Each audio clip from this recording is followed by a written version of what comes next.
કરવાનો વિષય છે.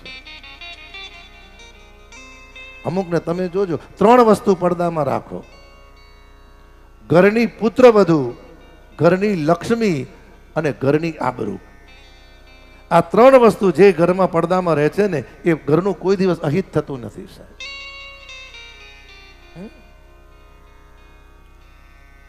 દૈવી સંપત્તિ નષ્ટ થઈ, સર્વદેવો ભગવાન નારાયણની પાસે ગયા. પ્રભુ કૃપા કરો. ભગવાને કહ્યું, સમુદ્ર મંથન કરો, અમૃત પ્રગટ થાય તો તમારું કલ્યાણ થાય.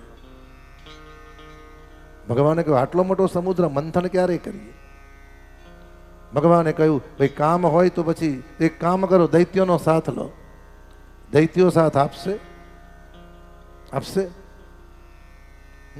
એટલે તરત કે પાછા નારદજી કે ભાઈ ગરજ હોય તો દરેકને પગે લાગવા પડે.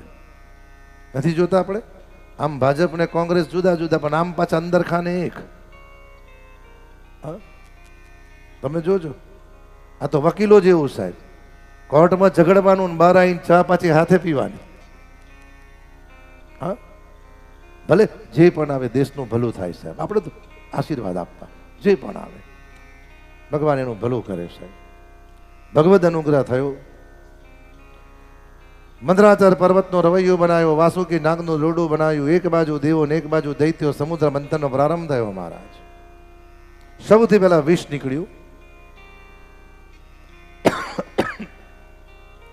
અને વિષ નીકળતાની સાથે વિષ હળાગડ નીકળ્યું ત્યારે વિષ્ણુને કહે કે ઉગારો. વિષ્ણુ કહે, આ કામ કઠિન છે, શંભુનું શરણું સ્વીકારો રે.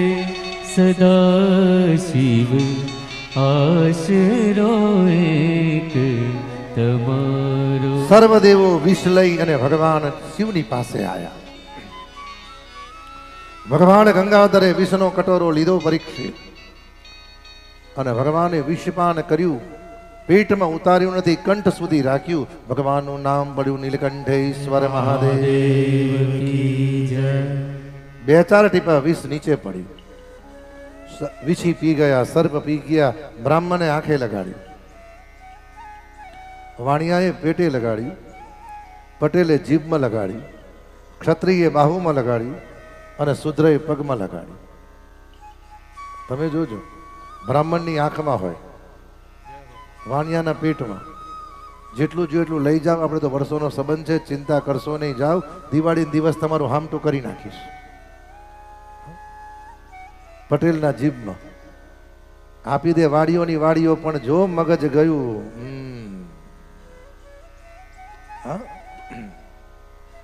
અને વાત એ સાચી ભાઈ.